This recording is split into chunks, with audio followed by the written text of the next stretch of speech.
हुक्का पार्लरच्या संदर्भात आता सकाळीच आपण त्या संदर्भात आपल्या प्रश्नोत्तर तासात भरपूर चर्चा केली असल्यामुळे आपण त्याच्यात लक्ष देऊ।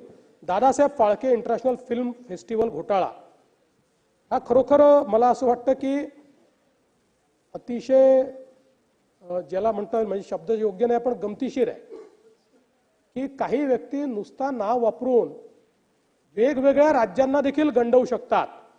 त्याचा हा एक उत्तम नमुना आहे की यांनी असा आव आणला की जणू काही हा Dadasaheb Phalke international film festival हा अधिकृतच सोहळा आहे आणि वेगवेगळ्या राज्यांमध्ये जाऊन त्यांच्याशी त्यांनी पार्टनरशिप केली आणि त्यातनं पूर्ण घोटाळा केला। आता दोन्ही आरोपी पकडलेले आहेत, त्यांचे खाते गोठवण्यात आलेले आहेत आणि त्यावर कारवाई ही चाललेली आहे। अध्यक्ष महोदय, या निमित्ताने महसूल विभागाच्या संदर्भात देखील चर्चा झाली आणि वाळू चोरट्यांचा विषय बऱ्याच लोकांनी या ठिकाणी मांडला। वाळूच्या संदर्भात एक नवं धोरण हे अगदी अंतिम टप्प्यात आहे। पुढच्या आठवड्यात कधीही हे धोरण या ठिकाणी आपण जाहीर करतो। हे धोरण करत असताना दोन प्रयत्न आपण केले आहेत की वाळू तस्करीला त्या ठिकाणी इन्सेंटिव्ह मिळू नये, नाही ते करणं परवडू नये, अशा पद्धतीनं या धोरणाची आखणी आपण करतो।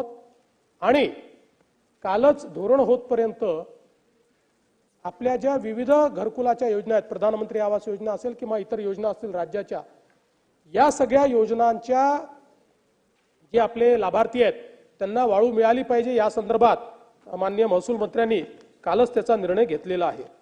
एक जालन्याचा विषय खोतकर साहेब आपण मांडला होता की ज्याच्यामध्ये कोणाचाही जमिनी कोणाचे नावावर झालेले आहेत। खरं म्हणजे या ठिकाणी जालना शहरातील सर्वे क्रमांक 553 58 59 60 या सर्वे नंबर मधील खरेदी विक्री व्यवहार, नवीन लेआउट मान्यता, फेरफार नोंद अशा संदर्भात विभागीय आयुक्त यांचा अहवाल व फाटक कमिशनच्या शिफारसी अंतिम होईपर्यंत या सगळ्या सर्वे नंबर मधील सगळ्या व्यवहारांना स्थगिती देण्यात आलेली आहे। त्यामुळे त्या संदर्भात जेव्हा अंतिम अहवाल येईल त्यानंतरच त्या संदर्भातली पुढची कारवाई ही केली जाईल। कुटे साहेब, स्वस्त दराने रेती मी ऑलरेडी सांगितलेलं आहे, ते नवीन धोरण आपलं येतं आहे आणि त्यासोबत मीरा भाईंदरचं एक इस्टेट इन्व्हेस्टमेंट कंपनीचा विषय, नानाभाऊ इस्टेट इन्व्हेस्टमेंट कमिटीचा एक विषय आपण मांडलेला आहे। या संदर्भात एक कमिटी आपण तयार केली होती। त्या कमिटीने 2024 साली आपल्याला ऑलरेडी एक अहवाल दिलेला आहे। त्या अहवालाच्या अनुषंगाने इनिशियली आता आपण असा निर्णय घेतलेला आहे की आतापर्यंत असं होतं की इस्टेट इन्व्हेस्टमेंटची एनओसी मिळाल्याशिवाय आपण पुढचं काही करत नव्हतो। आता इस्टेट इन्व्हेस्टमेंटच्या एनओसीला अधीन राहून आपण सगळ्या प्रकारच्या परवानग्या देतो।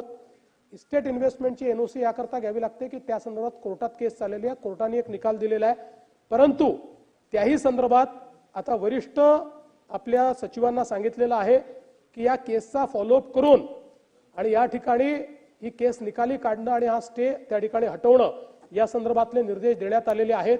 त्यामुळे निश्चितपणे हा जो काही विशेषतः मीरा भाईंदरच्या लोकांना इस्टेट इन्व्हेस्टमेंट कंपनीचा जो जाच आहे त्यातनं आमचे नरेंद्र मेहता देखील सातत्याने मागणी करत असतात, त्यातनं सोडवण्याकरता आपण निश्चितपणे प्रयत्न करू।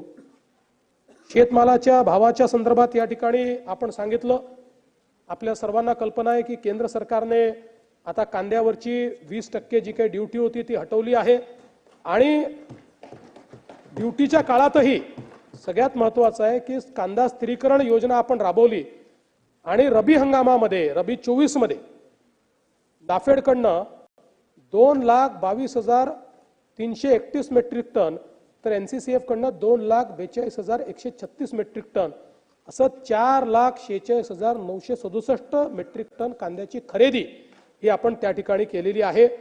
आणि आता मला असं वाटतं की हा निर्णय झाल्यामुळे सातत्याने आम्ही केंद्र सरकारला विनंती करत होतो आणि केंद्र सरकारने ती विनंती मान्य केली, त्याबद्दल मी केंद्र सरकारचे आभार मानतो। कापसाच्या संदर्भात आपल्याला कल्पना आहे की 7,121 रुपये मध्यम धाग्याकरता आणि 7,521 रुपये प्रति क्विंटल लांब धाग्याकरता असे दर निश्चित केले आहेत, जे गेल्या हंगामापेक्षा 501 रुपये जास्त आहेत। 18 मार्च 25 पर्यंत 143.81 लाख मेट्रिक टन कापूस खरेदी आपण केली आहे आणि याचे 10,660 कोटी रुपये ऑलरेडी शेतकऱ्यांच्या खात्यामध्ये त्या ठिकाणी दिलेले आहेत. आता प्रामुख्याने 19 जिल्हे महत्त्वाचे आहेत, त्या जिल्ह्यांमध्ये ही कापूस खरेदी चाललेली आहे. 30 नवीन केंद्र उघडण्याच्या संदर्भात आपण त्या ठिकाणी विनंती केलेली आहे आणि ते देखील आपण लवकरच उभारू. सोयाबीनच्या संदर्भात आपल्याला कल्पना आहे की सोयाबीनमध्ये आपण ती जी काही खरेदी केली, फक्त महाराष्ट्राला 2 वेळा मुदतवाढ देण्यात आली आणि त्या माध्यमातून मला हे सांगितलं पाहिजे की संपूर्ण देशात जेवढी खरेदी झाली त्याच्या 126% खरेदी एकट्या महाराष्ट्राने केली. म्हणजे देशात 8,77,000 टन झालं आणि एकट्या महाराष्ट्रात 11,21,000 टन. गेल्या 12 वर्षात महाराष्ट्राने जेवढी खरेदी केली त्याची एकूण बेरीज केली तरी त्यापेक्षा जास्त खरेदी या एका वर्षात महाराष्ट्राने. आमच्या प्रतिनिधी प्रणाली कापसे यांच्याशी आपण बोलूया. प्रणाली, विधानसभेमध्ये मुख्यमंत्री देवेंद्र फडणवीस बोलतायत, वेगवेगळ्या प्रश्नांना उत्तर देत आहेत, काय सांगाल? आपण बघितलं की आज आठवड्याभरावर मुख्यमंत्री हे या ठिकाणी उत्तर देत आहेत आणि या उत्तरात त्यापैकी एक महत्वाचा त्यांच्या आरोप करण्यात सुद्धा आहे. आज मुख्यमंत्र्यांनी पहिल्यांदा सभागृहात हे सांगितलं की गोऱ्हे यांच्यावर आरोप करणारा तुषार खरात जो पत्रकार आहे सध्या पोलिसांच्या ताब्यात आहे, त्या पवार आणि सुप्रिया सुळे यांनी होते असं दिसून येत आहे आणि त्यामुळे प्रकरण कुठल्या दिशेनं जात आहे हे बघा. मंत्र्यांना जाणीवपूर्वक टार्गेट केलं जाते किंवा त्यांचे जाणीवपूर्वक बदनामी केली जाते आहे असं सुद्धा या ठिकाणी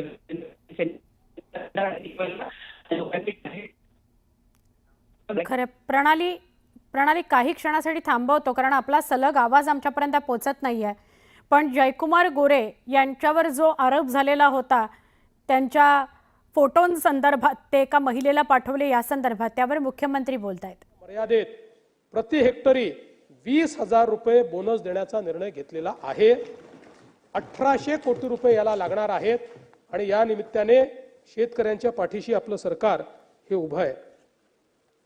खरं म्हणजे एक अतिशय दुर्दैवी घटना आपल्याकडे झाली, ती म्हणजे कैलास नांगरे या पुरस्कार प्राप्त शेतकऱ्यांची आत्महत्या. त्यांची मागणी होती की संत चोखामेळा सागर प्रकल्पातील शिल्लकचे पाणी हे खडकपूर्णा नदीत सोडले जाणारे पाणी जलसंधारण विभागातील शिवणी आरमाळ येथील लघु प्रकल्प डाव्या कालव्याद्वारे सोडा.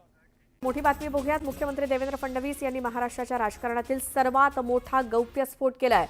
2014 सालची शिवसेना आणि भाजप युती तुटण्याची इनसाइड स्टोरी प्रथमच देवेंद्र फडणवीस यांनी सांगितली.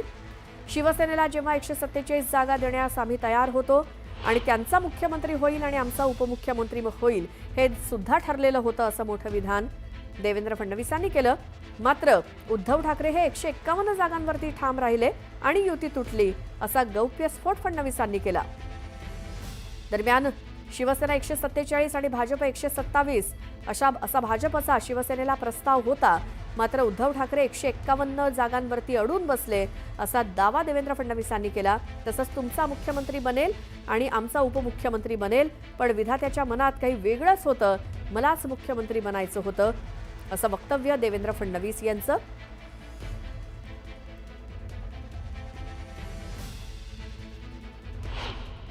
वो समय ऐसा था कि जिस समय हमारे मित्र उस समय के शिवसेना के, उनके साथ हमारी बातचीत चल रही थी और हम उनको ज्यादा जगह देने को भी तैयार थे, लेकिन उन्होंने एक आंकड़ा अपने मन में पकड़ लिया था. हमको 151 ही चाहिए. हम कहते थे 147 ले लीजिए, हम 127 ले लेंगे. और ऐसे समय जब यह ध्यान में आया तो दृढ़ता के साथ भाई साहब ने अमित भाई से बात की. किस प्रकार से तो नहीं चल पाएगा. अमित भाई ने प्रधानमंत्री जी से बात की और फिर यह तय हुआ कि अगर 147 और 127 ये फॉर्मूला होता ना बचे हुए हमारे छोटे दोस्तों को, तो अब अलायंस होगा, नहीं तो नहीं होगा.